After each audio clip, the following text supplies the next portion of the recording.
Hello दोस्तों, कैसे हैं आप सब। आशा है कि आप सब अच्छे ही होंगे। आज मैं आपके लिए एक नई कहानी ब्लडी मैरी लेकर आई हूँ। कहानी पसंद आए तो मेरे चैनल को सब्सक्राइब करना और वीडियो को लाइक करना ना भूलें।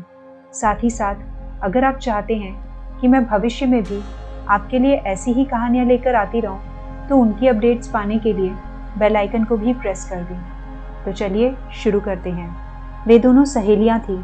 शाम के वक्त किसी पार्क में घूम रही थी। अचानक ही उनमें से एक रुकी और घास में नीचे देखते हुए खुशी से उछल पड़ी। उसने घास में कुछ ऐसा देख लिया था कि उसे बहुत मनोरंजन देने वाला था। एका यार, देख कितना बड़ा सांप है, देख तो कितना सुंदर है। अरुणिमा ने अपनी दोस्त एकाग्रता को एक मरा हुआ सांप हाथ में पकड़कर दिखाते हुए कहा। अरु, तू पागल है क्या? तेरा दिमाग खराब है, तुझे डर नहीं लगता? एकाग्रता ने डर कर दूर हटते हुए कहा। मुझे किसी से डर नहीं लगता, किसी से भी नहीं। अरुणिमा ने गर्व से कहा। अच्छा, और भूतों के बारे में क्या ख्याल है?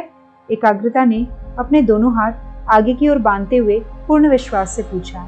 भूतों से भी नहीं, अरुणिमा ने इस बार थोड़े धीमे स्वर में कहा। एकाग्रता जानती थी अरुणिमा की ताकतें भी और उसकी कमजोरियां भी, मगर वह उसकी बचपन की दोस्त थी, कभी उसका मजाक नहीं उड़ाती थी।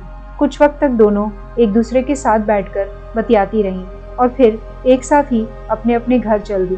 दोनों आसपास ही रहती थी। कुछ दिन बाद अरुणिमा अपने ऑफिस के कुछ दोस्तों के साथ ऑफिस के ही किसी काम से देहरादून गई थी। वे सभी एक होटल में रुके हुए थे। अरुणिमा एक दिन में कई बार अपने घर और एक बार एकाग्रता को फोन जरूर करती थी। उस दिन भूस्खलन होने के कारण सब डरे हुए थे, किसी को भी नींद नहीं आ रही थी। जब प्राकृतिक आपदाएं अपना कहर बरपाती हैं तो मानव जाति हमेशा डर ही जाती है। सभी को अपने घर जाने की चिंता थी। वे पांचों दोस्त होटल के एक कमरे में बैठे हुए एक दूसरे का ध्यान भटकाने के लिए बैठकर आपस में बातें कर रहे थे। देखो वो वहाँ क्या है? विशाखा ने दीवार की ओर इशारा करते हुए कहा। क्या है? सबने एक साथ पूछा। देखो ना, एक काली परछाई है वहाँ। तुम में से किसी को नहीं दिख रहा क्या? विशाखा ने डरते हुए पूछा। नहीं, एक बार फिर सबने एक साथ जवाब दिया। विशाखा ने जो कहा था उससे शायद बाकी कोई नहीं डरा था, मगर अरुणिमा डर चुकी थी। मगर वह अपना डर कभी अपने चेहरे पर जाहिर नहीं होने देती थी। क्या यार, कोई भी नहीं डरा? विशाखा ने मुंह लटकाते हुए कहा। हम में से कोई नहीं डरता। आनंद ने एक एक कर अरुणिमा, शशांक और जगत की ओर देखते हुए कहा। अच्छा, अगर नहीं डरते हो तो चलो फिर आज ऊइजा बोर्ड लेकर बैठते हैं और बुलाते हैं किसी आत्मा को। विशाखा ने अपने बैग से ऊइजा बोर्ड निकालते हुए कहा। यार, तुम यह सब सामान हमेशा अपने साथ रखकर घूमती हो क्या? शशांक ने आश्चर्य से पूछा। नहीं, इस बार ही ले आई, सोचा था कभी एंटरटेनमेंट हो जाएगा। विशाखा ने हल्की मुस्कुराहट के साथ कहा। कुछ देर बाद वे पांचों विशाखा के होटल के रूम में थे और ऊइजा बोर्ड पर अपनी अपनी नजर जमाए बैठी थी। अरुणिमा जानती थी ऊइजा बोर्ड से कुछ होने वाला नहीं था, इसलिए वह भी आराम से बैठी थी।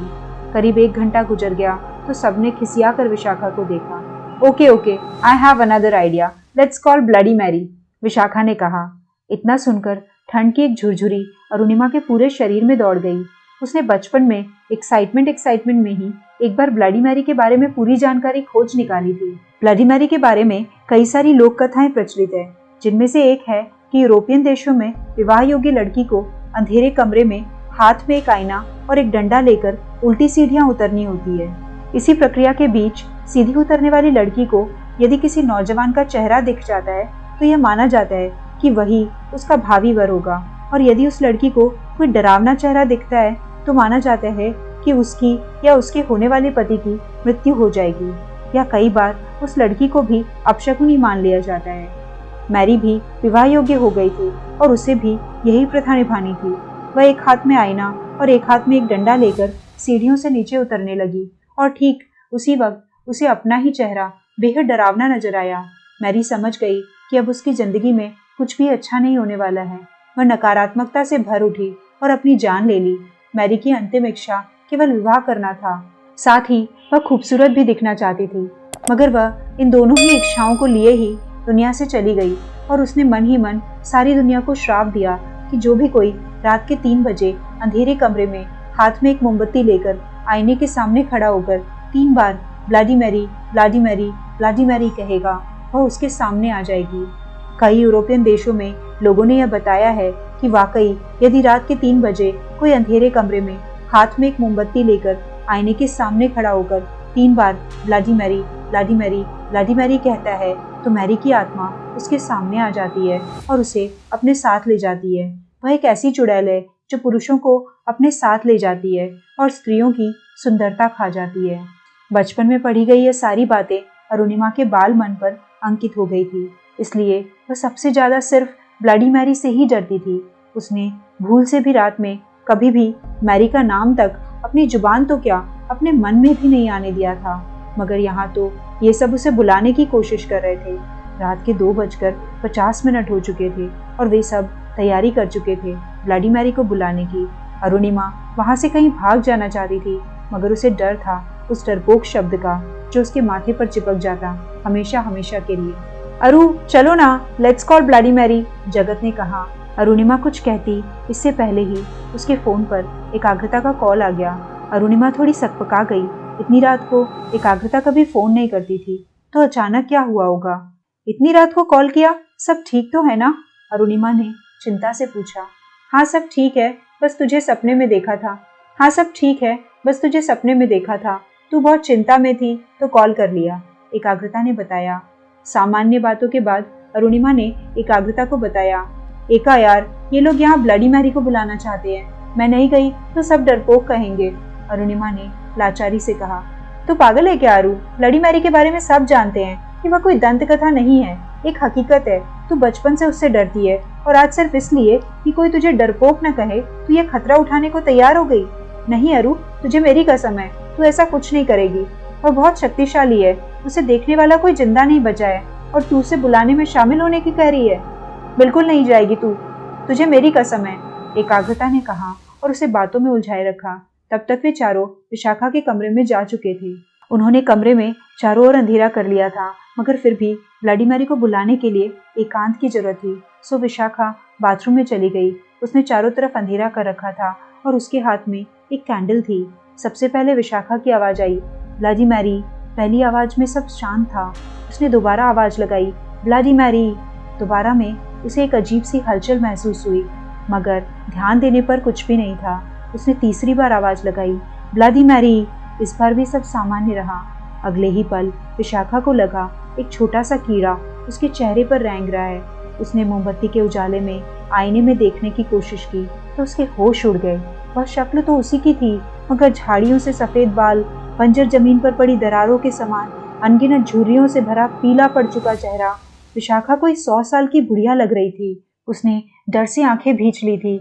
शब्द तो उसके हलक में ही अटक गए थे। वह चीखना चाहती थी, मगर आवाज नहीं निकल पा रही थी। उसने हिम्मत करके दोबारा अपनी आंखें खोली तो इस बार उसे कोई ब्रिटिश लड़की नजर आई, जिसकी आंखों की जगह किसी चूड़ी के जितने बड़े गोल काले गड्ढे थे और उनमें से खून रीस रहा था। विशाखा समझ गई वो मैरी थी। विशाखा ने अपना चेहरा छूकर महसूस करना चाहा, मगर सब व्यर्थ। वह अब भी एक बुढ़िया ही थी। वह भागकर बाथरूम के दरवाजे की ओर पहुंची। तब तक मैरी आईने से किसी चौपाए जानवर के समान बाहर निकल आई थी और विशाखा की ओर लपकी। मैरी ने विशाखा को कसकर पकड़ लिया और अपनी लंबी जीभ निकालकर उसे चाटने लगी। उसकी रही बची ताकत भी उसने खा ली थी। बाथरूम का दरवाजा धड़ाम की आवाज के साथ टूट गया। शशांक, जगत और आनंद की सम्मिलित चीख अरुणिमा के साथ साथ एकाग्रता के भी कानों में पड़ी। अरु, वहां से भाग, एकाग्रता ने फोन पर ही चिल्लाते हुए कहा। अरुणिमा वहां से भागी और सीधे होटल के गार्डन में ही आकर रुकी। उसने ऊपर की ओर उस कमरे में देखा जहां विशाखा, जगत, शशांक और आनंद ने ब्लडी मैरी को बुलाया था। वहां खिड़की से पीली रोशनी लपलपा रही थी। खिड़की से एक रूह हवा में उड़ती हुई बाहर निकली, जिसने एक हाथ से ही आनंद, शशांक और जगत की लाशों को कॉलर से पकड़ रखा था और वह दूर आकाश में उड़ गई। शायद कहीं कोई और भी उसे बुला रहा था। दोस्तों, आपको मेरी ये कहानी कैसी लगी कमेंट सेक्शन में जरूर बताइएगा। साथ ही साथ अगर कहानी पसंद आई हो तो इसे जितना हो सके उतना शेयर कीजिएगा, ताकि आपके साथ साथ और लोग भी इस कहानी का